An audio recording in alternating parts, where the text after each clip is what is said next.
والإسلام ديني ومحمدا رسول الله انسان جتنا اللہ کے قریب ہوتا چلا جاتا ہے اتباع سنت کے ذریعے سے، اللہ رب العزت اس کو اتنا ہی محبوب بنا لیتے ہیں، اور جب انسان اللہ کا محبوب بن جاتا ہے تو اللہ کا تقدیری نظام اس کے حق میں چلنے لگتا ہے۔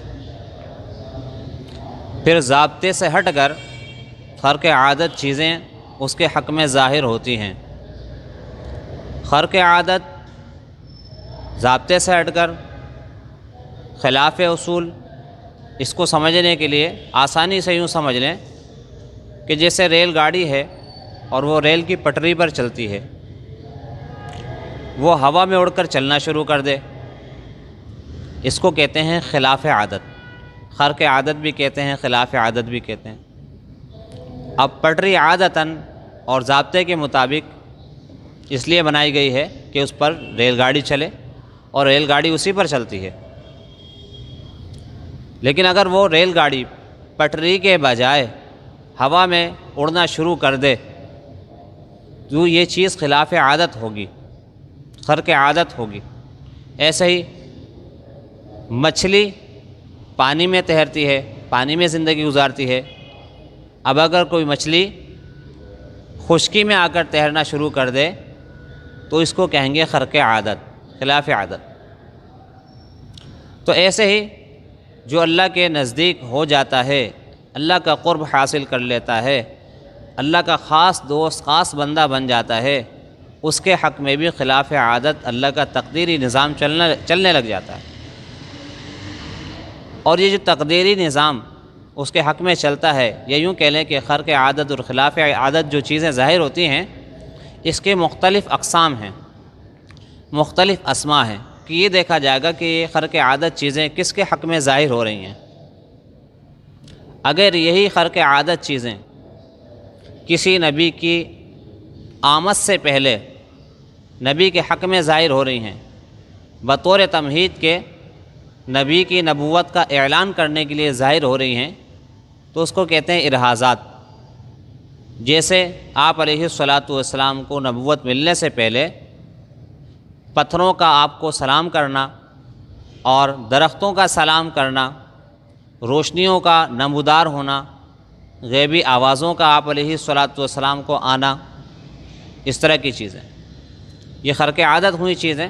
اور یہ کس لیے تھی کہ ایک نبی کی نبوت کا اعلان اور نبی کی نبوت کو ظاہر کرنے کے لیے اس سے پہلے بطور تمہید کے یہ واقعات پیش آئے، اس کو کہتے ہیں ارہازات۔ اور یہی خرق عادت چیز کسی نبی کے ہاتھ پر ظاہر ہو، نبی کی نبوت کی تصدیق کے لیے اور اس بات کے لیے، تو اسے معجزہ کہتے ہیں۔ معجزہ یہ نبی کے ساتھ خاص ہے۔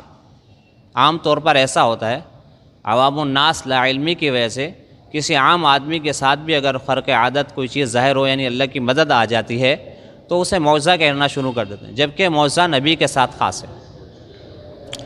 اور اگر یہی خرق عادت چیز کسی ایسے آدمی کے حق میں ظاہر ہو جو کہ صاحب ایمان اور متبع سنت ہے اور ہر عمل کو سنت کے مطابق کرتا ہے، اس میں اس کو کتنی ہی مشقت کیوں نہ اٹھانا پڑے، جتنی مشقت کے ساتھ وہ سنت پر عمل کرے گا، سنت کو زندہ کرے گا، اتنا اللہ کے قریب ہوتا چلا جائے گا۔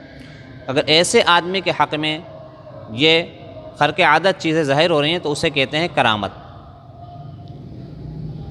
ایسے ہی اگر کسی عام مسلمان کے حق میں اس طرح کی چیزیں ظاہر ہوتی ہیں، اسے کہتے ہیں معاونت، اللہ کی طرف سے مدد کا ہونا۔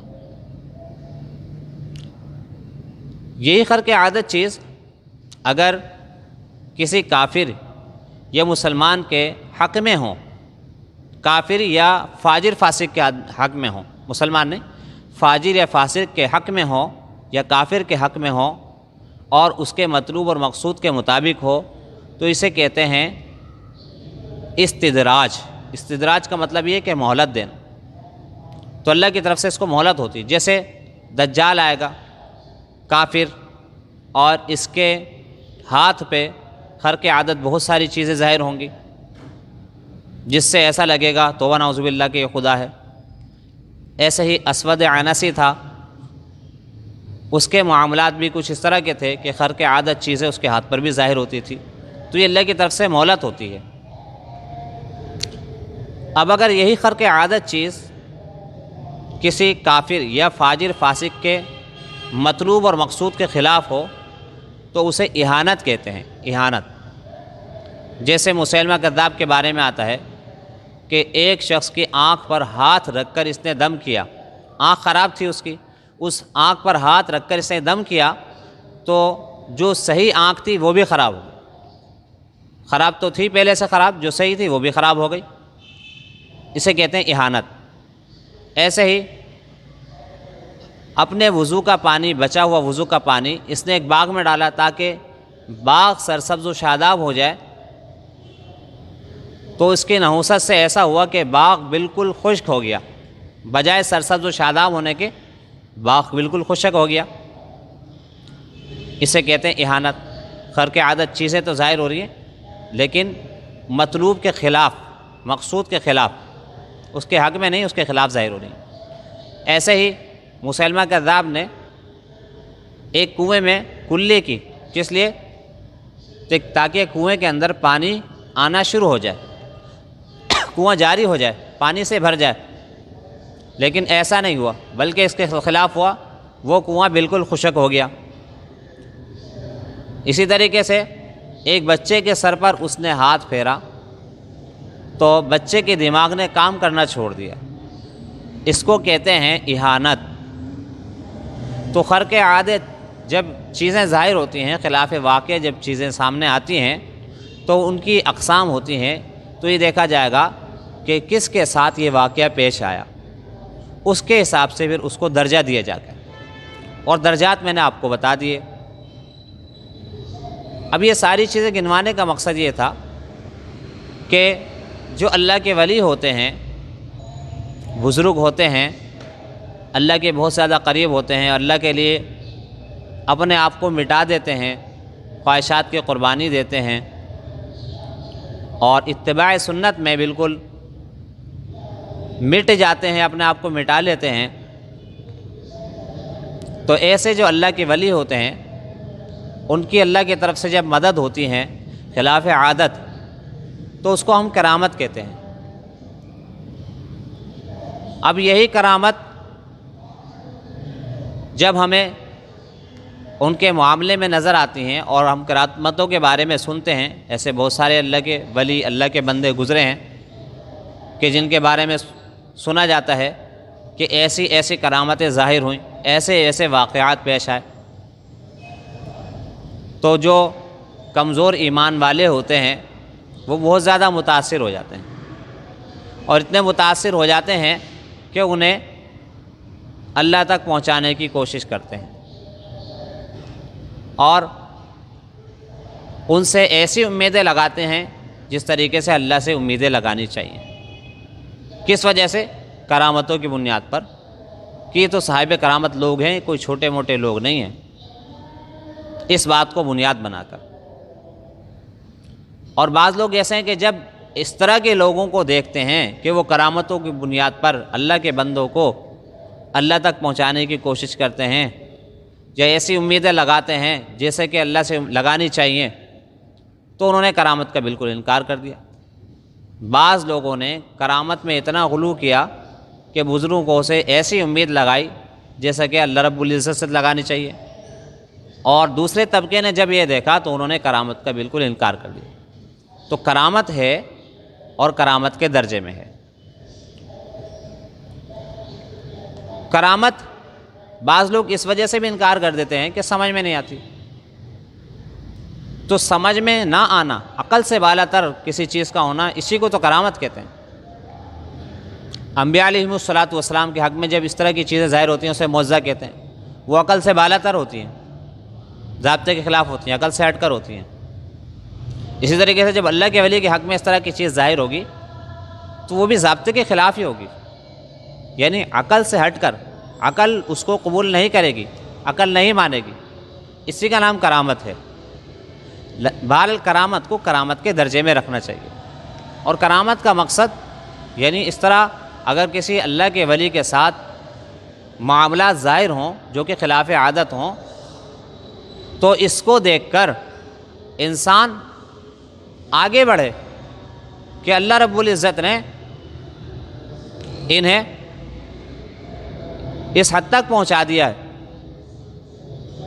کہ ان کے حق میں ایسے ایسی چیزیں ظاہر ہو رہی ہیں۔ تو جس طریقے سے اللہ رب العزت کی مدد ان کے حق میں ہے، اسی طریقے سے اللہ رب العزت کی مدد ہر اس آدمی کے حق میں ہے جو اللہ کا ولی بننے کی کوشش کرے گا۔ ان چیزوں کا مقصد یہ ہوتا ہے، یہ مقصد اور مطلب نہیں ہوتا کہ ہم اس طرح کی چیزیں دیکھ کر ان کو اللہ تک پہنچانے کی کوشش کریں۔ اگلی بات یہ ہے کہ کرامت یہ اس بات کی بنیاد نہیں ہے کہ انسان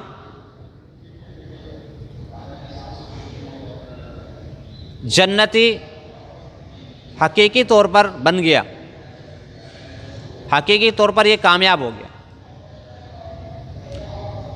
کیونکہ جب تک اسے ایمان پر موت نہیں آئے گی اس وقت تک یہ کرامتیں اس کے لیے مفید نہیں ہیں۔ کرامتیں تو بہت ظاہر ہوئیں لیکن ایمان پر خاتمہ نہیں ہوا۔ اب وہ جو کرامتیں ہیں ان کا کوئی فائدہ نہیں ہوگا۔ اسی طریقے سے اگر ہم یہ سمجھ رہے ہیں کہ کرامت ہی سب کچھ ہے، تو حضرت ابوبکر صدیق رضی اللہ عنہ کے بارے میں آتا ہے کہ ان کے حق میں تو کرامتیں اتنی ظاہر بھی نہیں ہوئیں، بہت تھوڑی کرامتیں ہیں، بہت تھوڑی، نہ ہونے کے برابر۔ اس کے بالمقابل حضرت عمر رضی اللہ تعالیٰ عنہ کے بارے میں آتا ہے کہ ان کے حق میں بہت کرامتیں ظاہر ہوئیں۔ تو اگر کرامت کی زیادتی کو دیکھا جائے، کرامتوں کے ظہور کو دیکھا جائے، تو حضرت عمر رضی اللہ تعالیٰ عنہ کو ابوبکر سے اوپر ہونا چاہیے، کیونکہ حضرت عمر کے حق میں کرامتیں زیادہ ظاہر ہوئی ہیں، لیکن کرامتوں پر فیصلہ نہیں ہے، کرامتیں بنیاد نہیں ہیں۔ بنیاد اتباع سنت ہے اور اس پر اس کا خاتمہ ہو جائے۔ تو حضرت ابوبکر صدیق رضی اللہ تعالیٰ عنہ کے حق میں کرامتیں نہ ہونے کے برابر ہیں۔ اس سے پتہ چلتا ہے کہ کرامت اصل نہیں ہے، کرامتوں پر فیصلہ نہیں ہے۔ اللہ رب العزت کرامتوں پر فیصلہ نہیں کریں گے بلکہ ایمان پر فیصلہ کریں گے۔ یہ بات ہمیں ذہن نشین کر لینی چاہیے۔ اور بزرگوں کا مقولہ ہے الاستقامت خیر من الف کرامت، کہ استقامت جو ہے وہ 1000 کرامتوں سے بہتر ہے، افضل ہے۔ کرامتیں تو خوب ظاہر ہوئی، ایک وقت ایسا آیا کہ اللہ کے اتنے ولی بن گئے، اللہ کے اتنے قریب پہنچ گئے کہ کرامتیں خوب ظاہر ہوئیں، لیکن ایک وقت ایسا آیا کہ شیطان کے بہکاوے میں آئے، شیطان نے بہکایا اور ایمان پر خاتمہ بھی نہ ہو سکا۔ حالت اس درجے تک پہنچ گئی۔ اب بتاؤ ایسی کرامتوں کا کیا فائدہ ہوا پھر؟ تو میں آپ کو مثال سے بات سمجھا چکا ہوں، اور حضرت ابوبکر صدیق رضی اللہ تعالیٰ عنہ کی مثال ہمارے سامنے، حضرت عمر کی مثال ہمارے سامنے ہے۔ اس سے بآسانی ہم فیصلہ کر سکتے ہیں، اور کہیں بھی اللہ رب العزت نے اور آپ علیہ الصلوۃ والسلام نے کرامت کو معیار نہیں بنایا۔ کرامت کیا ہے؟ خرق عادت چیز کسی بزرگ کے حق میں ظاہر ہو۔ تو خرق عادت چیز کسی بزرگ کے حق میں اگر ظاہر ہو رہی ہے، تو اس طرح خرق عادت چیزیں کسی غیر مسلم کے حق میں بھی ظاہر ہو رہی ہیں۔ میں نے آپ کو دجال کی مثال دی، اسود عنسی کی مثال دی، تو آپ کیا فیصلہ کریں گے؟ کیا وہ اللہ کے ولی بن گئے، اللہ کے بزرگ بن گئے، اللہ کے برگزیدہ بن گئے؟ ایسے ہرگز کوئی بات نہیں۔ اس لیے کرامتیں بنیاد نہیں ہیں، اچھی چیزیں ہیں، بہرحال کرامت کا ثبوت ہے، اس کا وقوع ہے، اس کی حقیقت ہے، لیکن جس حد تک ہے بس اسی حد تک۔ کرامت پر فیصلہ نہیں ہوگا، فیصلہ اللہ رب العزت ایمان پر فرمائیں گے۔